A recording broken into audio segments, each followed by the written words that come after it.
e louvor, aleluia, a Jesus nosso Senhor, aleluia, toda glória e louvor, aleluia, a Jesus, aleluia, toda glória e louvor.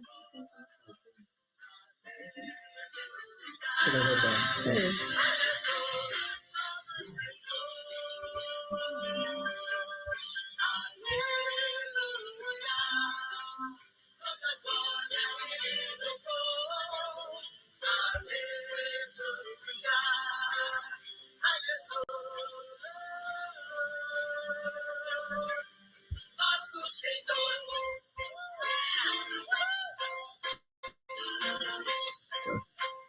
Eu quero aquela canção.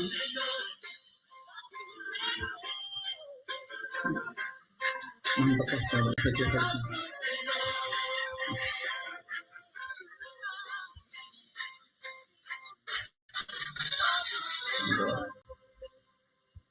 Pode botar na tela da lição.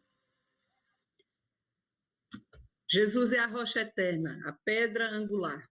E todas as lições desse trimestre, a partir de hoje, tratarão disso. Apontarão Jesus, já lá anunciado no Antigo Testamento. Cada lição será um pedacinho disso aí, daquilo que nos aponta que Jesus viria, o Messias viria, aquele que iria nos resgatar. Nós vamos estudar isso em cada lição do Antigo Testamento, apontando para Jesus. Então, o tema geral da lição, o tema do semestre, aliás, é Cristo revelado e anunciado no Antigo Testamento. É tudo sobre Jesus. Então, todas as lições das 13 tratarão disso. O descendente da mulher, o Senhor proverá um cordeiro, Jesus, o cordeiro pascal, até o final, o pastor rejeitado. Hoje nós vamos estudar a primeira dessas lições, o descendente da mulher. O descendente da mulher, escondido ou revelado no Antigo Testamento. E o texto básico da nossa lição é um texto também marcante para a história cristã, né? É o texto que se encontra em Gênesis 3:15. E nós vamos ler esse texto agora. Gênesis 3:15. Porém, inimizade entre ti e a mulher, entre a tua descendência e o seu descendente. Este te ferirá a cabeça, e tu lhe ferirás o calcanhar. Esse é o texto básico da nossa lição, né? Aquela que faz, o texto que faz agora a divisão de águas, né? Do momento da criação, de toda a perfeição do Jardim do Éden, da criação do homem e da mulher, coroa da criação, até esse momento aqui que faz a divisão de águas, né? O divisor de águas. E é o momento em que Deus chega e diz isso aí, porém inimizade entre ti e a mulher, entre a tua descendência e o seu descendente. Este te ferirá a cabeça, e tu lhe ferirás o calcanhar. Estava projetando aqui, peça um tempo para a gente ver esse projeto. Pessoal, nós estamos tendo um problema de projeção aqui, então nós vamos tentar resolver para ficar passando para todos.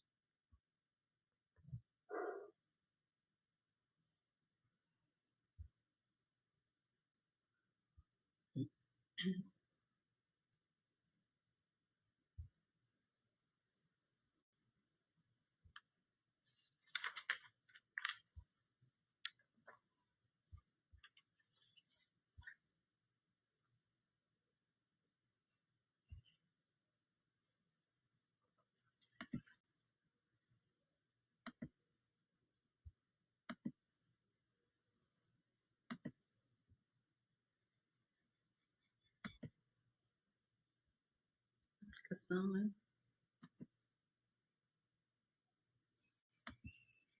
Não está aparecendo aqui.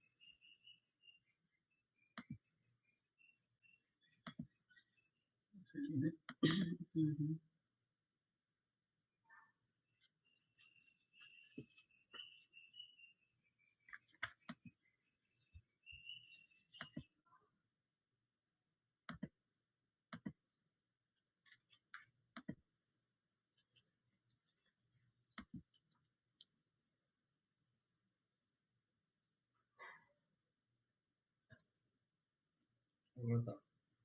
Tá? Posso seguir?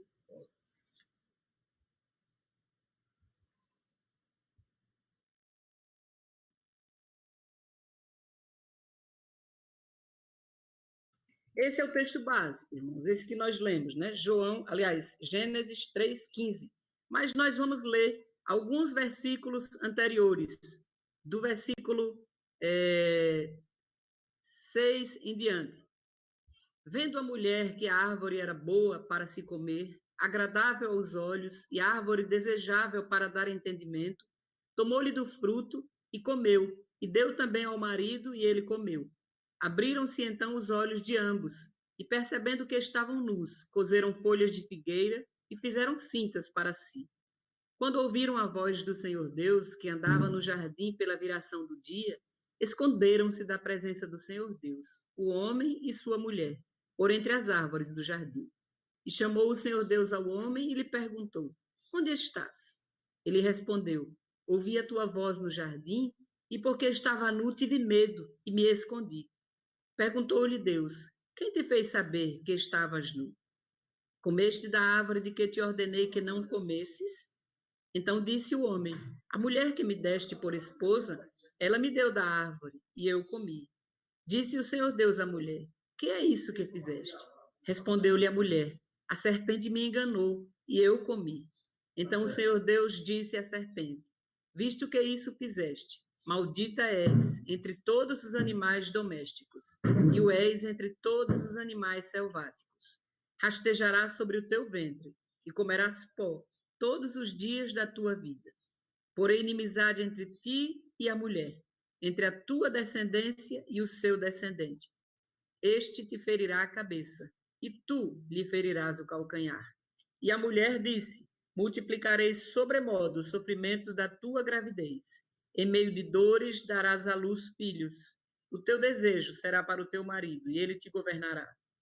E Adão disse: Visto que atendeste à voz de tua mulher, e comeste da árvore que eu te ordenara não comesses, maldita é a terra por tua causa.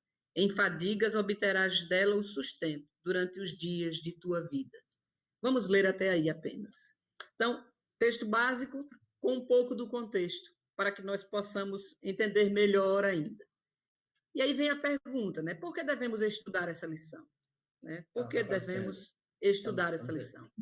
Primeiro, porque Deus determinou assim, porque Deus quis assim, porque essa verdade não mudou e ela tem que ser propagada, propalada em todos os cantos, porque Jesus era e sempre será.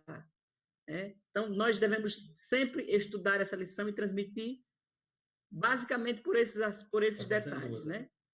Ele estava no princípio com Deus. Jesus já estava lá no princípio. Lembremos sempre do tema geral da lição. Tudo sobre Jesus, né? Ele estava no princípio com Deus. Todas as coisas foram feitas por intermédio dele, e sem ele, nada do que foi feito se fez. Então, Jesus já estava lá na criação. O Antigo Testamento não é apenas um livro, né, a parte da Bíblia que trata da história, que trata de personagens, como o pastor acabou de dizer, de guerras, de mortes, de erros, mas é o desenrolar de toda a história que aponta para a vinda do Messias, a vinda de Jesus, né? A vinda daquele que viria redimir, que iria redimir a humanidade, né? Aquele cuja promessa foi apontada lá em Gênesis 3:15, né? Aquele que viria esmagar a cabeça da serpente. Então, o descendente da mulher. Esse já está revelado lá no Antigo Testamento, né? E, como a gente sempre diz, costuma dizer, né, e ouvir dos teólogos, pregadores, a Bíblia é um complexo que se encontra totalmente. Esse texto que nós lemos agora aqui fica em João 1, 2 e 3. Ele estava no princípio com Deus. Todas as coisas foram feitas por intermédio dele, e sem ele, nada do que foi feito se fez. Então, qual é o nosso objetivo principal, né? Saber que o Antigo Testamento, desde o seu início, apresenta a pessoa e a obra de Cristo, né? Desde lá, na criação. Quando Deus disse assim, façamos o homem à nossa imagem, Jesus já estava lá. Entender a natureza da promessa messiânica dada por Deus após a queda. Houve a queda, né? Aquele momento em que o homem, né, caiu, mas naquele exato momento, Deus já providenciou a remissão para os nossos pecados, a restauração para a vida do homem, já predizendo a vinda de Jesus, do Messias, né? Que viria, morreria no nosso lugar, ressuscitaria, acabando assim com o peso da morte. Então, entender a natureza dessa promessa messiânica, nós devemos ter como objetivo, ao estudar essas lições, isso aí, né? Nós devemos nos alegrar pelo modo como Jesus venceu a serpente de maneira cabal. Então, o texto diz que ele esmagará, né? Esmagaria a cabeça da serpente. Então, nós devemos nos alegrar com isso, porque isso é a nossa redenção, né? Se Jesus não tivesse vindo, nós não teríamos salvação. Então, tudo aponta para Jesus, para a vinda de Jesus, né? Nós vimos aí no cântico e entendendo esse texto, né? O que é que acontece com esse texto aí?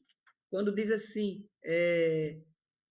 porém inimizade entre ti e a mulher. Deus está se referindo a quem? Deus está naquela conversa, naquele diálogo, falando sobre a queda, perguntou ao homem, né? Perguntou à mulher, que é isso que fizeste? O homem colocou a culpa na mulher, a mulher colocou a culpa na serpente, e ele se dirige a um e a outros, e ele chega para a serpente e diz o seguinte, porém inimizade entre ti é a serpente, e a mulher, entre a tua descendência, ou seja, a descendência do mal, aqueles que se aliam ao mal, aqueles que são seguidores desse mal, né? Entre a tua descendência e o seu descendente, o descendente da mulher, por inimizade, né? Entre a tua descendência e o seu descendente. Este te ferirá a cabeça, ou seja, este quem? O descendente da mulher, Jesus. Este te ferirá a cabeça, e tu lhe ferirás o calcanhar. Então, Jesus ia esmagar a cabeça do Satanás, do inimigo, e ele iria ferir-lhe no calcanhar. E essa aí, depois nós vamos ver, é a morte de Jesus, a morte de cruz, né? Qual é o cenário? Qual é o cenário desse texto, né? Os irmãos estão acompanhando, estão vendo aí, para e passo, né, a lição. Qual é o cenário do texto? Adão e Eva desobedecem a Deus. Eles caem, né? Adão e Eva desobedecem a Deus. Agora, a voz de Deus provoca medo e terror. Lembram-se? Quando eu estava estudando essa lição, eu estava me lembrando da turma do print, que a gente passava para as crianças quando eram pequenas, né? Aliás, no Gênesis, na escola, para os nossos filhos quando eram pequenos. E a gente passava e tinha um musical sobre isso, a criação do mundo, né? A queda do homem. E aí era interessante quando o professor teológico falava sobre isso, né? A voz de Deus, antes tão suave, agora provocava medo e terror, lá no verso 10. Então, eles começaram a experimentar sentimentos que até então não existiam. Angústia, medo, terror, vergonha. Tudo isso que nós sentimos desde o momento do nascimento, né? Tudo isso que nos acomete a vida inteira, né? São sentimentos justamente advindos da queda. Então, a partir daí, quando Deus fala e ele sente medo, terror da voz de Deus, o Senhor confronta Adão. Né? O Senhor confronta Adão. Nós lemos o texto quando Deus chega para o homem e pergunta, né? Quem te fez saber que estava nu? Comeste da árvore que te ordenei que não comesses? Então, Deus confronta Adão, faz uma pergunta, né? Por que você está com medo? Quem te fez que você estava nu? Adão põe a culpa então em Eva.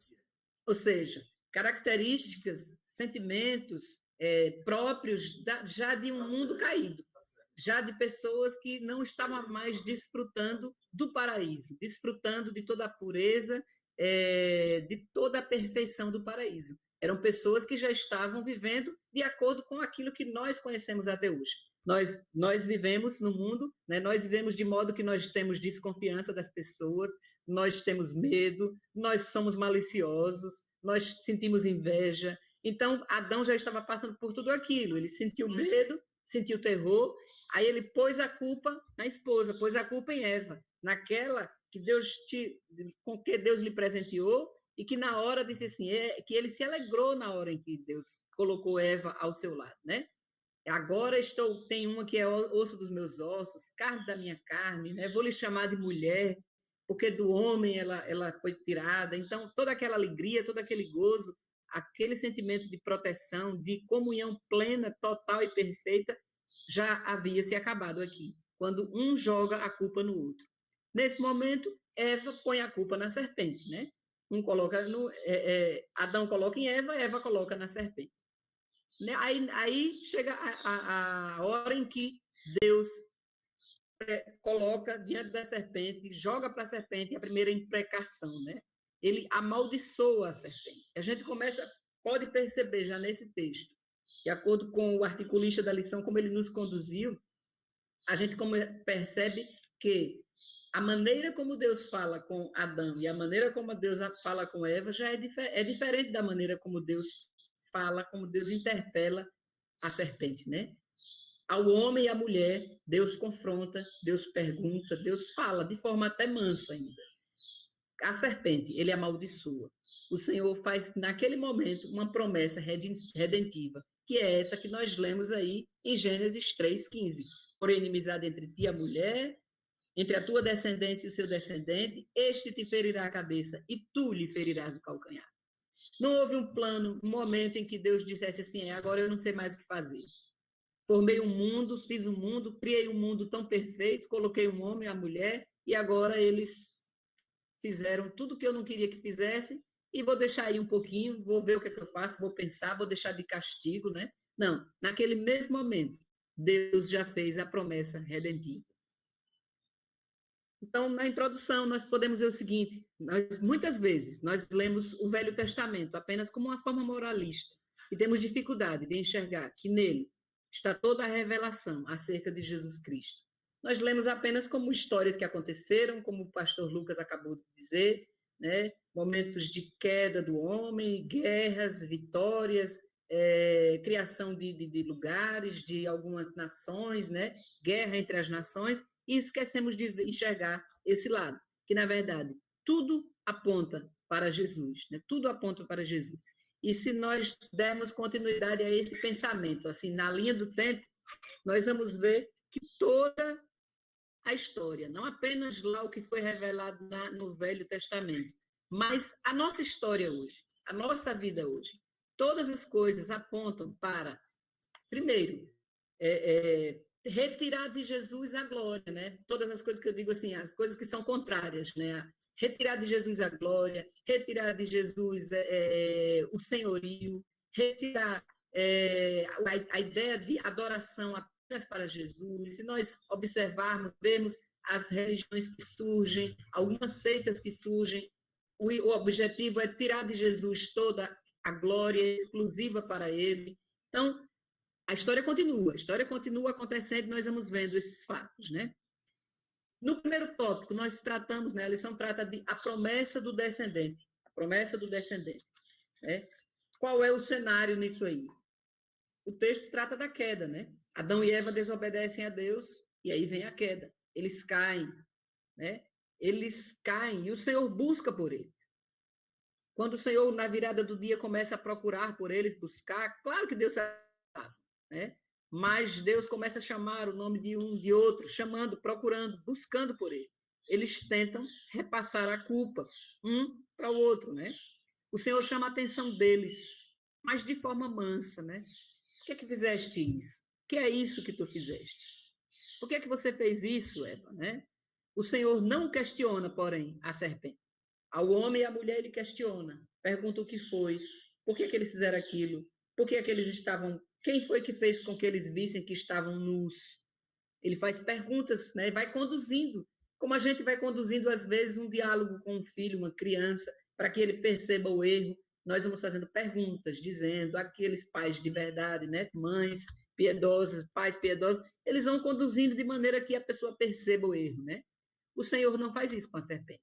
Ele lhe faz imprecações de modo implacável, né?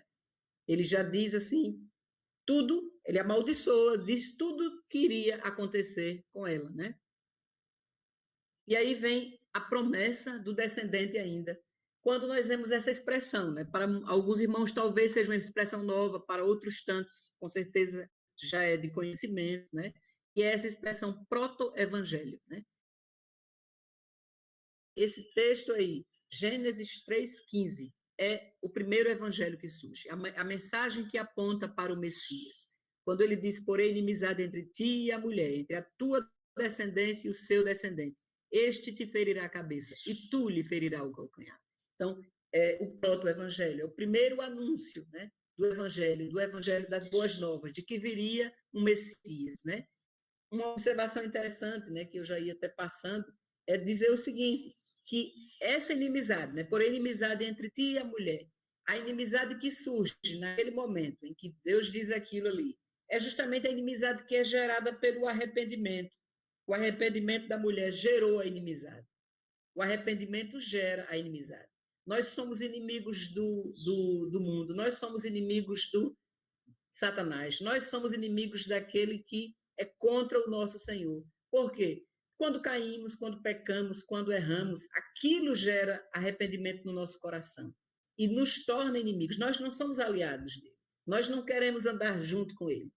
Apesar de cairmos ainda, apesar de errarmos, né? Como sabemos, erramos por pensamento, erramos pela prática mesmo, ou erramos até por omissão, por deixarmos de fazer aquilo que deveríamos fazer e não fazemos. Então, mas quando erramos, nós temos um sentimento de repulsa, de arrependimento, e esse sentimento de repulsa, de arrependimento, é essa inimizade. Existe uma inimizade, né? Existe uma inimizade entre o erro e o querer andar no caminho do Senhor. Então, proto-evangelho, para mais um pouco de conhecimento, né? Peguei referências com o pastor. Proto-evangelho refere-se especificamente a todas as profecias do Antigo Testamento alusivas ao anúncio da vinda do Messias. Tudo que os profetas no Antigo Testamento falaram sobre a promessa de redenção através do Messias. Isso é o proto-evangelho. É como, fosse assim, para ficar mais clara a expressão proto, o modelo, mas de fato não é o modelo, é o evangelho em si, certo? Não é apenas um protótipo, é o evangelho em si, né? Então,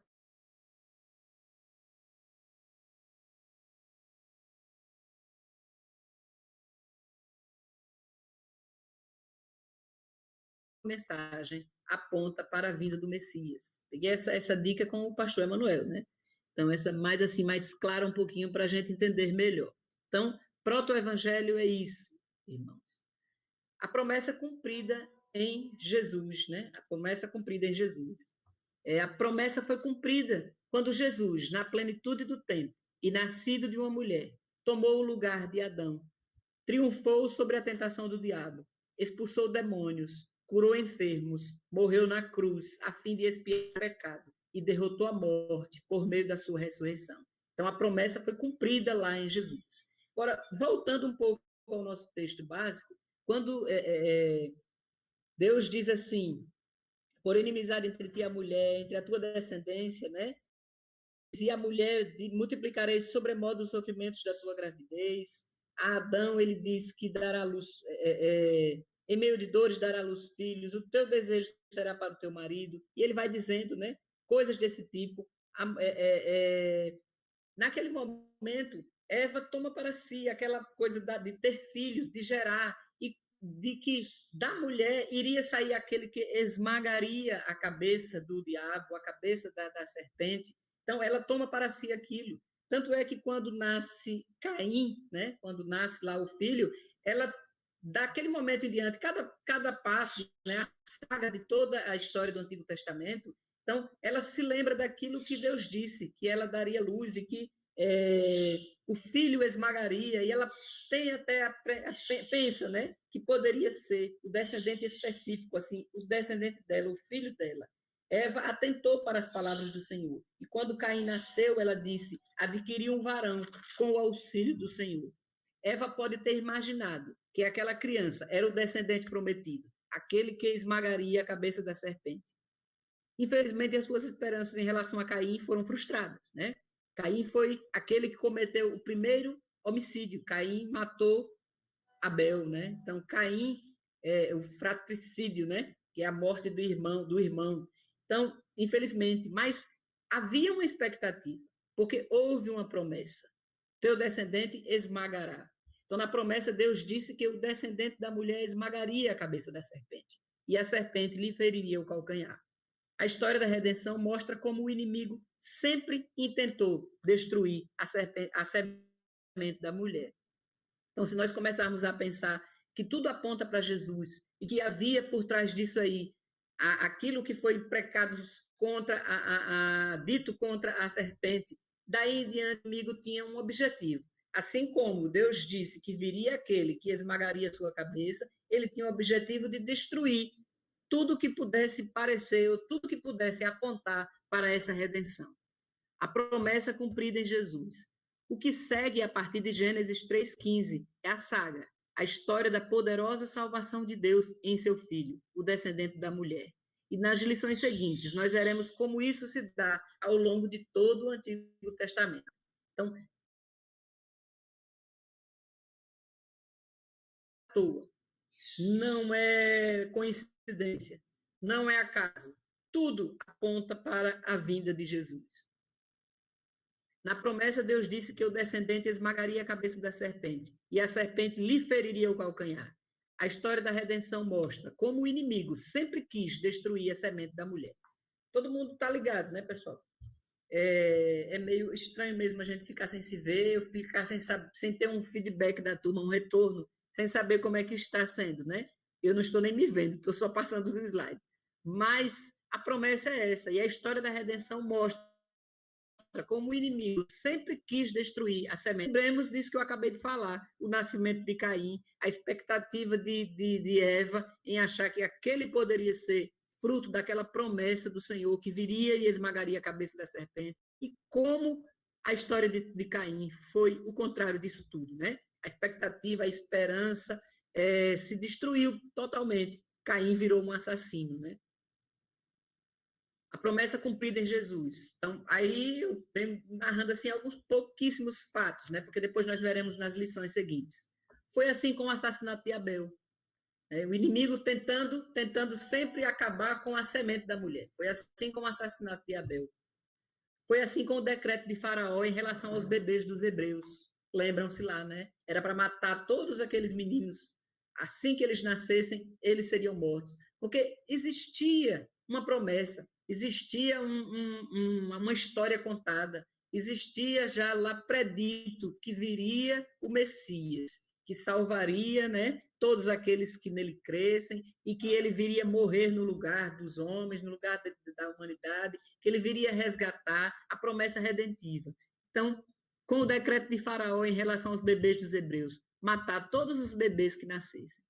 Com a hostilidade das nações pagãs contra Israel. Então, nós vimos isso aí, veja, voltando um pouquinho, o que diz lá. A história da redenção mostra como o inimigo sempre quis destruir a semente da mulher. Ele quis destruir matando os bebês dos hebreus, ele quis destruir criando essa hostilidade entre as nações pagãs contra Israel, né? Uma história que aponta para o Jesus, o Cristo, uma história que aponta assim pelo cenário, pela forma como a pessoa foi tratada, pela maneira como a vida dela foi conduzida, a história de José, por exemplo.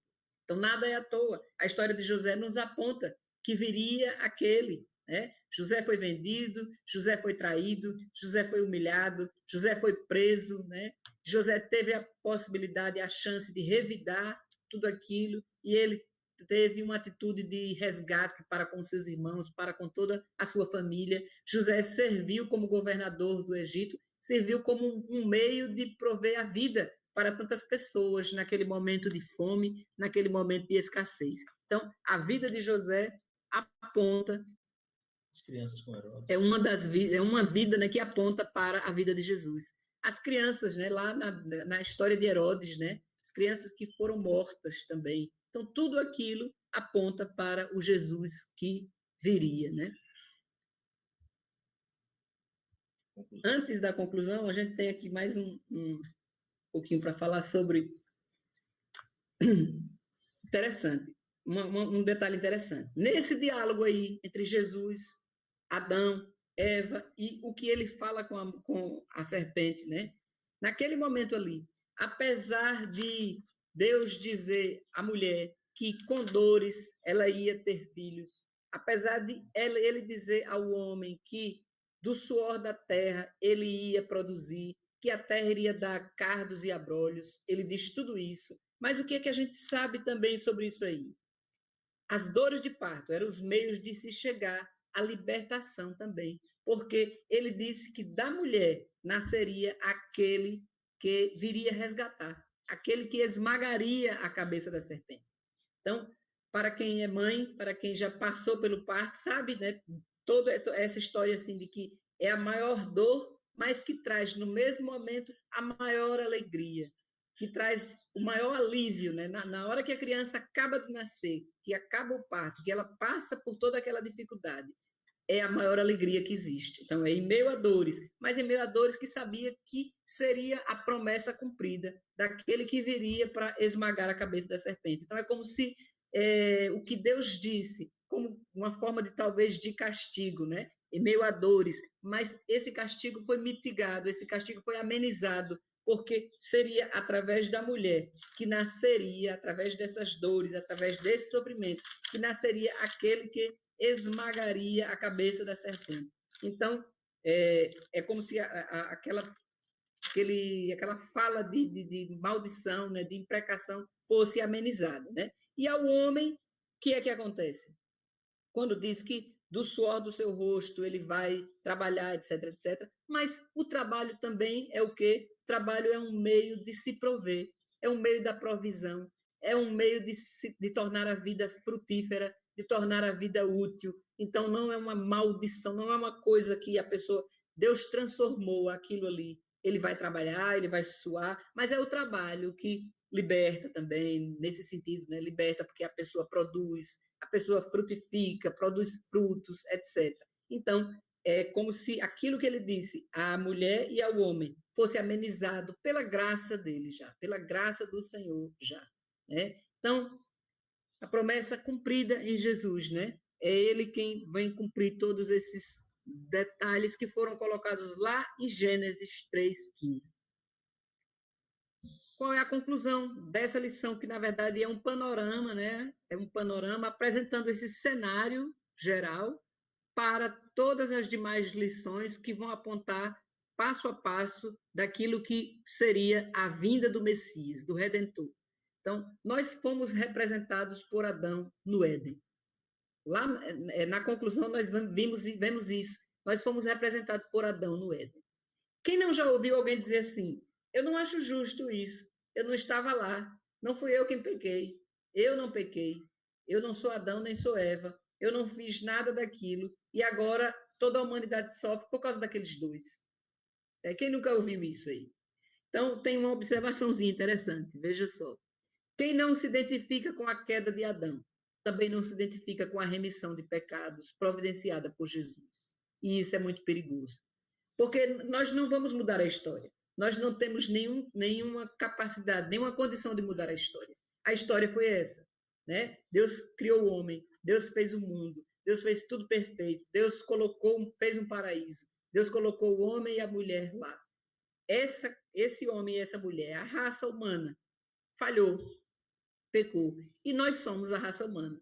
Se nós quisermos nos eximir disso aí, nós também não estaremos sob a promessa da remissão.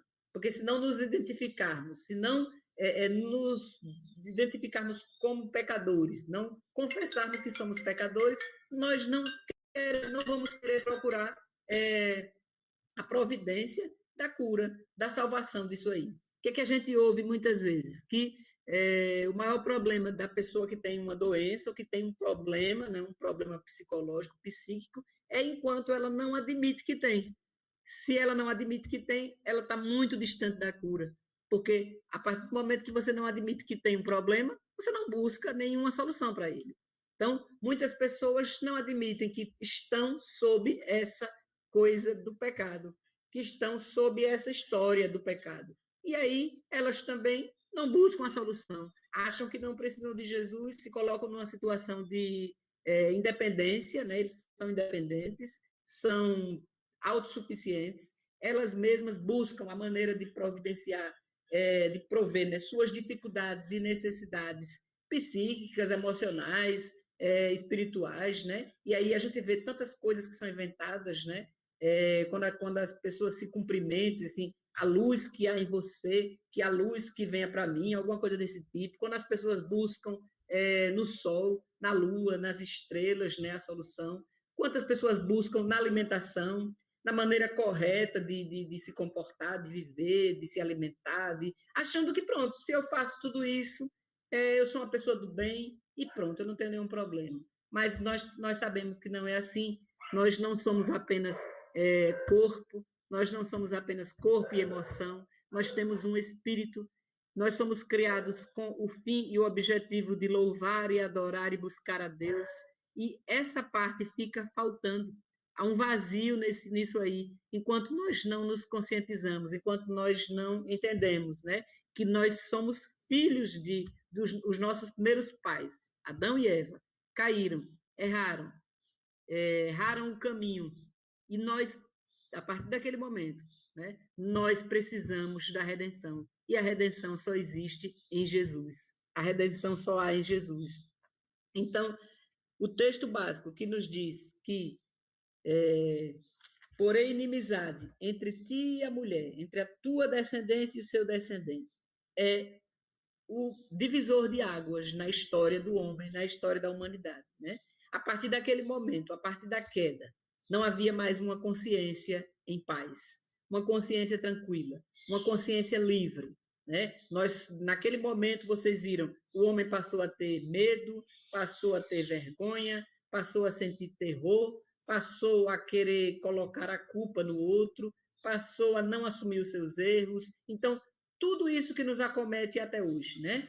Nós passamos um dia e às vezes eu fico pensando assim, tem pessoas que vivem de maneira tão assim, parece que elas não têm consciência de nada, parece que elas são até mais felizes do que a gente, né? Que tem conhecimento de Deus, tal, mas justamente porque a gente passa o dia assim, a gente luta contra a gente mesmo, a gente luta contra os maus pensamentos, a gente luta contra as tentações, a gente pensa alguma coisa errada de acordo sobre alguém e a gente se arrepende. A gente vive o tempo todo assim. A gente quer louvar a Deus e às vezes não é isso que a gente faz.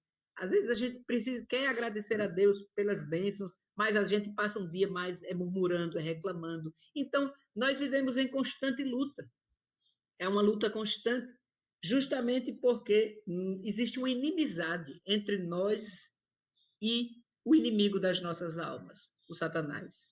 Existe uma inimizade a partir daquele momento, lá, Gênesis 3,15, porém inimizade. Então, existe essa inimizade natural, né? Então, é assim que essa lição aponta para a solução, que né? É tudo sobre Jesus. Se nós somos representados por Adão no Éden, caímos junto com ele. Pela graça também nós somos representados pelo descendente da mulher, Jesus Cristo, em sua obediência e em sua morte vicária. Glória a Deus, né, que nós somos representados. Então, quem não se identifica com a queda, também não se identifica com a remissão dos pecados providenciada por Jesus. Como você tem lido? A aplicação diz o seguinte: como você tem lido o Velho Testamento? Apenas como narrativas moralistas, né, que a gente lê. Algumas histórias são repulsivas, né? Não, eu não acho que seja errado pensar assim. Às vezes a gente lê algumas histórias que são terríveis, né? Então, mas a gente lê apenas como histórias moralistas, histórias inspiradoras, ou como a revelação do plano de Deus, né? Tudo aponta para o Jesus que viria. Você consegue perceber que no Antigo Testamento tudo, de fato, é sobre Jesus? A partir do momento que Deus disse isso, lá em Gênesis 3,15. Assim como ele começou a providenciar em toda a saga da história, o inimigo que ouviu aquilo, que seria esmagado, que teria sua cabeça esmagada, começou a agir também. E assim aconteceu com todas as histórias, né? Com Davi, o homem segundo o coração de Deus, né? Quantos erros, quantos enganos, quantos tropeços, quantas falhas no conduzir, né? Na maneira de se conduzir, com tantos outros, né? Que iam, acertavam por um lado e de repente havia coisas erradas de outra forma, e aí até chegar no nosso Salvador, nosso Redentor. Quantos caminhos foram feitos, né, para tirar de Jesus, para tirar essa possibilidade de que Jesus iria. Mas aí Jesus veio, esmagou realmente a cabeça da serpente, venceu a morte, ressuscitou, levou aquele texto, aquele versículo de Paulo, né? Onde está a morte, a tua vitória? Onde está o teu aguilhão, né? Então, Jesus veio e venceu a morte, e isso nos resgatando, né? Nos resgatando, dando a todo aquele que nele crê, né? Essa possibilidade de também ter a vida eterna. E daí em diante, como é que continua a história até os dias de hoje? O inimigo continua fazendo com que tudo saia do foco de Jesus, que a glória não seja dada a Jesus, que o louvor não seja dado a Jesus, que haja enganos, que haja desvios, que as pessoas se dirijam a outros seres, a outras criaturas, a outras pessoas e não a Jesus exclusivamente. Isso continua até hoje, né? Até os nossos dias, desviando as crianças dos caminhos, levando mensagens totalmente confusas e diversas daquilo que Deus prediz, né? Então, a nossa lição conclui com essa aplicação, né? Você consegue perceber que no Antigo Testamento tudo, de fato, é sobre Jesus? Então, é assim que nós encerramos e apontamos para a próxima lição, a lição de número 2, que é: o Senhor proverá um cordeiro, né? Então, Gênesis 3,15 foi o marco, o proto-evangelho, lembram-se, né, disso aí, o proto-evangelho, o primeiro evangelho, aquilo que apontaria para a vinda de Jesus. E agora, a segunda lição, nós vamos ver: o Senhor proverá um cordeiro. Lembram-se da história de quem era que disse assim: Pai, aqui está a lenha, aqui está o fogo, aqui está o cutelo, e onde está o cordeiro? Qual foi a resposta de Abraão? O Senhor proverá o cordeiro. Quando nós lemos a história, né, algumas pessoas descrentes, elas acham a história terrível, elas acham a história, e nós ficamos assim também impressionados. Mas tudo aquilo, em tudo aquilo, aliás, já havia a mão de Deus, já havia o trabalho do Senhor. Abraão jamais diria aquilo por ele mesmo. O Senhor proverá o cordeiro. Aliás, Abraão jamais faria aquilo por ele mesmo, né? Ele recebeu de Deus a promessa de que viria, de que seria pai de uma grande nação, como ele não seria capaz de contar, como estrelas no céu, areia no mar, ele não seria capaz de contar. E aí o único filho que ele tinha, o filho dessa promessa, foi pedido. Então, o Senhor proverá um cordeiro. Tudo já apontava para Jesus. Quem é o cordeiro? Aquele que estava lá no Rio Jordão, né? E Deus disse assim: Este é o meu filho amado, em quem me comprazo. Eis o Cordeiro de Deus que tira o pecado do mundo. Então será a nossa segunda lição. Amém. Que Deus nos abençoe. Mais uma vez eu repito aquilo que coloquei no início, né? Esse é um momento de grande alegria e a nossa oração continua sendo, o nosso desejo continua sendo que Deus continue curando, continue salvando as pessoas que estão enfermas, as pessoas que estão enlutadas, as pessoas que estão sofrendo, né? O nosso país tem sofrido, assim como outros lugares do mundo. Nós estamos passando por um momento que nunca passamos, né? Nunca passamos por algo parecido. Mas, como diz o pastor sempre, é o momento também que acho que nunca buscamos tanto, nunca nos achegamos tanto, nunca procuramos tanto uns aos outros, e o nosso pedido, então, é esse: que você continue ligando para o seu irmão, para a sua irmã, os irmãos da igreja, os amigos, os irmãos de sangue, né? Continue buscando, mandando mensagem, fortalecendo. Há muitas pessoas sofrendo, tá, pessoal? Há muitas pessoas isoladas mesmo, sofrendo nesse momento. Vamos continuar fazendo nosso papel, fazendo diferença. Tem um pedido aqui da coordenação. Vocês podem abrir as câmeras, né? A gente pode se ver de longe, pelo menos. De longe não faz mal, não, tá? Então, pedi para pegarem a revista, tem um pedido aqui da coordenação, para vocês pegarem as revistas na Secretaria da Igreja, a partir de terça-feira, né? Amanhã é feriado. Olha que coisa boa, a gente tem aqui uma visitante de Minas, Cirlei Dali, de Betim, né? Cirlei é a irmã de Sheila. Estou vendo ali Evelyn, o presbítero Astolfo, Ana, coisa boa, muito bem. Agora, Cláudio, então os irmãos vão abrindo as câmeras aí para a gente olhar, pessoal. A gente vê vocês. Tem mais de 100 pessoas no YouTube. E tem muita gente que está com a câmera fechada. Cirlei, que coisa boa que você está aí. Seja bem-vinda. Seja bem-vinda. Presbítero Astolfo, Ana, tudo bem, né? Cláudio, como é que vai? Então, vocês podem pegar a revista de vocês na secretaria da igreja, a partir de terça-feira, no horário comercial, né? Pela manhã e à tarde tem os horários. Se você quiser ligar antes, para garantir que vai ter alguém lá, né? Mas, com certeza, tem alguém em um horário ou em outro, nos dois horários, né? E amanhã é feriado, então, a partir de terça-feira. E aí, o que vocês podem falar, contribuir, presbíteros, irmãos queridos, a professora Eveline, Silei, dizer alguma coisa, o que vocês acharam, o que a lição nos toca, né? É tudo sobre Jesus. Podem abrir o microfone e falar, diga alguma coisa aí. Você está me vendo, Simone? Não estou vendo a Ana Rita, não. Agora estou vendo quem? Acho que é Lídia, né? Deixa eu ver se eu consigo abrir essa câmera, que está um problema aqui. Viu agora ou não? Eu estou vendo uma pessoa, não sei se é você. Lídia Acho mesmo. que é Lídia Meire que eu estou vendo. Ana Rita não. Ana Rita não apareceu não ainda. Continua desligada a câmera, Anitta. A sua câmera está desligada. Né? Eu tô... Lídia Meire, você está me vendo? É assim, eu ligo e não aparece. Certo, mas estou pode falar. ouvindo perfeitamente bem. Oh, que bom.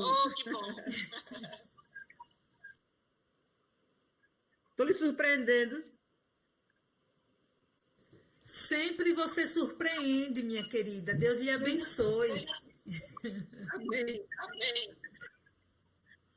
Meus irmãos, Pois, faz muito tempo que nós não estudamos E no alemão. avisei as pessoas. pode falar, presbítero. Pode falar. Ana Rita está falando, deixa eu falar aqui. Pode falar, presbítero. Não, eu só queria lembrar que faz muito tempo que nós não estudamos uma revista, uma lição tão preciosa para os irmãos. Né? Falar de Jesus sobre o Velho Testamento, talvez muitos desconheçam isso, né? Só viu, como você bem falou lá na lição, só vejo no Velho Testamento história de patriarcas, de gente que passou, de profetas, de reis, e não de Jesus, né?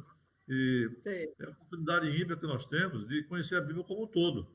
Qual é o objetivo da Bíblia? Por que foi escrita a Bíblia, né? Como livro de história? Como livro de... Não, então tem a Bíblia centrada em Jesus Cristo, todo ela, o Velho e o Novo Testamento. Jesus citou o Velho Testamento muitas vezes como um cumprimento da palavra, né? Aquele homem que falou que, para tentar ele, de que a mulher tinha vários maridos e morreu todos eles, ela também morreu, e perguntou a Jesus, como é que vai ser lá no céu? Ela vai ser mulher de quem? E a resposta de Jesus foi, errais por não conhecer as Escrituras, nem o poder de Deus. Então ele já lembrou que no passado já se dizia o que ia acontecer no futuro a respeito disso tudo. Então vale a pena, irmãos, pegar a revista mesmo, comprar da igreja e ler bem antes de chegar no domingo, estudar a lição antes do domingo, para que a gente tenha uma maneira de dialogar, de discutir, de perguntar mais embaçado na própria lição. É isso. Muito bem. Pode falar, irmão. Pode. Ana Rita, você ia falar. Quando o Chico anunciou que as revistas estavam disponíveis, eu fui lá na igreja, peguei algumas revistas e coloquei lá no grupo que alguns irmãos que quisessem a revista, que moram pelo menos aqui mais perto de mim, que eu entregaria as revistas. E ninguém se pronunciou, mas eu estou dizendo agora que talvez não tenham visto, que eu peguei algumas revistas e que eu entrego se alguém necessitar, alguém desejar. Posso até levar hoje à noite algumas, e quem não pegou, eu entrego. Ótimo, uma boa ideia. Então, a região onde a Ana Rita mora, tem muitos irmãos que moram ali perto. Então, aí quem mora por ali, pega lá a revista, né?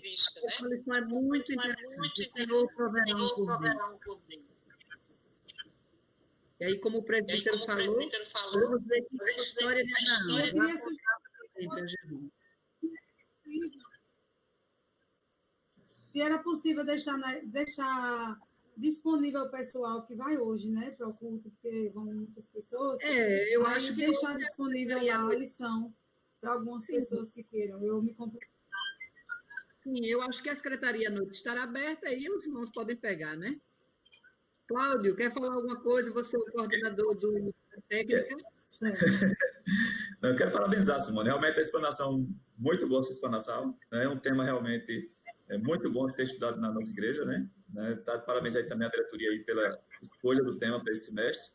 Né? E eu coloquei lá no YouTube também que os irmãos que estão assistindo pelo YouTube, caso eles queiram fazer algum questionamento, algum posicionamento, eles podem fazer aqui no YouTube, que a gente pega, anota e repassa para a Simone também. Ok? Certo. Ótimo, ótimo. E uma coisa que eu também pensei quando vi o tema geral da lição é o seguinte, é que nós vemos tanta coisa bombardeando o nome de Jesus, tanta coisa, tanta ação do inimigo para tirar o foco de Jesus, que não é demais nós estudarmos uma lição cujo tema é tudo sobre Jesus, né? Não é demais. Há uma intenção assim maligna de tirar toda a glória de Jesus em todas as coisas. Então, nós temos que bater o pé firme também, mostrando que Jesus, né, o nosso Redentor já foi anunciado desde o princípio que ele existe e que ele merece toda a honra e todo o louvor. Alguém mais quer falar algo? Dá um tchau, um alô, alguma coisa. Simone, com relação à lição, eu queria colocar uma questão interessante que você tocou. Certo. Que tem pessoas, como você bem frisou, que elas acham que não dá crédito à palavra ou não crê nessa posição que Jesus foi apontado e que Jesus é o Filho de Deus, que Jesus é o Rei dos Reis, tudo isso sobre Jesus que nós vamos estudar. Elas dizem assim, eu não acredito nesse Jesus, porque ela realmente está separada e ela não quer se voltar para isso. É uma forma de egoísmo.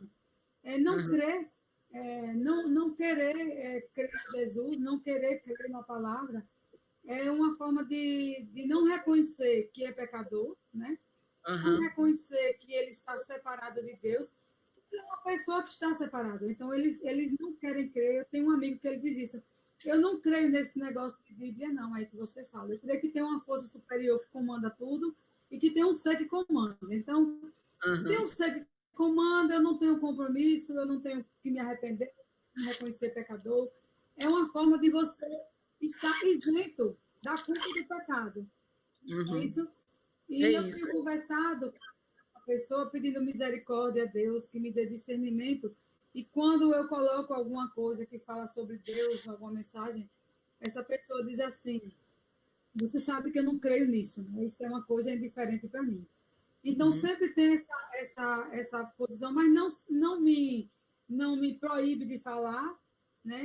Não proíbe, porque a gente que é cristão sempre coloca nas mensagens alguma coisa sobre Deus, porque a gente crê, né? E sabe que Deus é, mas não me proíbe. E que Deus, através dessas mensagens, nos dê sabedoria, né? Para mostrar às pessoas. Eu recebi aquela mensagenzinha que dizia assim, se você não sabe como evangelizar, comece assim. Aí eu comecei a mandar para os grupos, porque é uma forma muito boa de...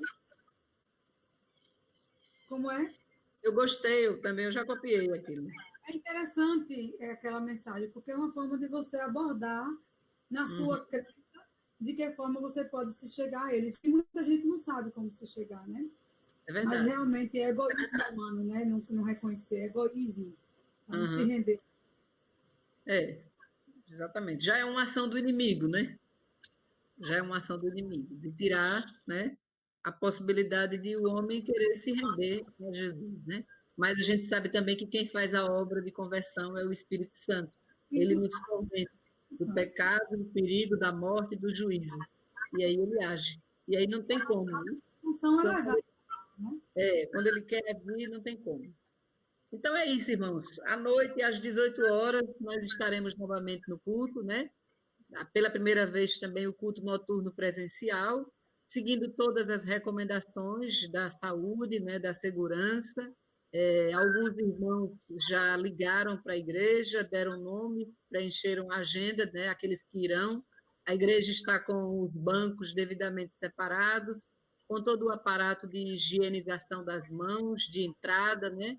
E o coral vai fazer a parte do louvor com uma pequena participação de membros, justamente porque não pode ter aglomeração, né? Então, praticamente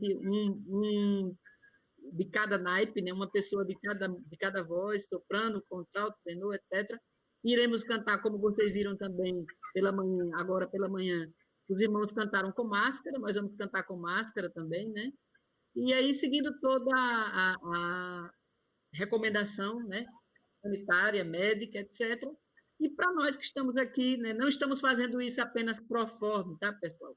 Ainda não foi descoberta uma vacina, então não há realmente um meio humano para se combater a pandemia, apenas nós temos que nos prevenir. E a prevenção é essa, que cada um, dentro do possível, continue dentro do seu espaço, continue com todos os cuidados possíveis e necessários, porque ainda que tenha diminuído, que esteja diminuindo, nós vemos a cada dia vítimas ainda, né? No nosso estado, pessoas próximas, né? Ontem faleceu o pai de uns amigos dos meus filhos, uma pessoa jovem, 59 anos, estava aqui na UTI há mais de um mês, então os problemas continuam. Nós temos que nos prevenir e nos cuidar, por amor uns aos outros, né? E tendo todo cuidado, tá certo? Então, até mais à noite. Alguém mais vai falar? Lídia, quer dizer um alô? Todo mundo fica encabulado. Só quero dizer, não posso nem comentar sobre a lição, só a parte que eu ouvi. Eu ontem estava também ouvindo um estudo do pastor Augusto Nicodemos, que também é sobre o Gênesis, né? Então, como é importante, a Sophie falou, essa importância da gente estar resgatando, da gente estar estudando o Gênesis, porque a mídia e nessa pandemia a gente vê, né, cada dia mais como as pessoas querem envergonhar o nome de Cristo, como as pessoas querem nos... não humilhar, mas elas querem nos ridicularizar, né? Porque nós cremos no Deus Todo-Poderoso. Então, eu achei o tema assim maravilhoso. Eu me lembrei... Obrigada, você sempre surpreende, viu, querida? Quando eu estava estudando, eu me lembrei de uma vez que eu e Chico fizemos uma pequena viagem para o interior da Bahia e ficamos na casa de um pessoal amigo dele, os pais de um colega, e eu me lembro bem quando o senhor, o sogro do colega dele, disse assim: você é crente, né? Mas você não acredita naquela historiazinha de Adão e Eva, de que Deus criou um homem e uma mulher do barro? Você... Quer dizer, a pessoa achou uma coisa mais ridícula do mundo, né? Uma pessoa esclarecida, um engenheiro, uma professora, acreditarem numa historiazinha dessa. E aí a gente sabe que é assim, nós somos a vida toda, o tempo todo, às vezes, ridicularizados, né? Porque as pessoas não acreditam. Mas Deus está presente, Deus tem mostrado o poder dele sobre todas essas coisas. Então, até mais, né, irmãos? Até mais à noite. Próxima semana teremos outra lição, lição 2, e hoje à noite teremos o culto. Um abraço em todos, que Deus nos abençoe, que abençoe a cada um de vocês. Amém? Amém. Deus abençoe, Senhor. Parabéns pela lição. Viu? Amém. Bênção de Deus. Amém. Quem passou os slides foi Cláudio.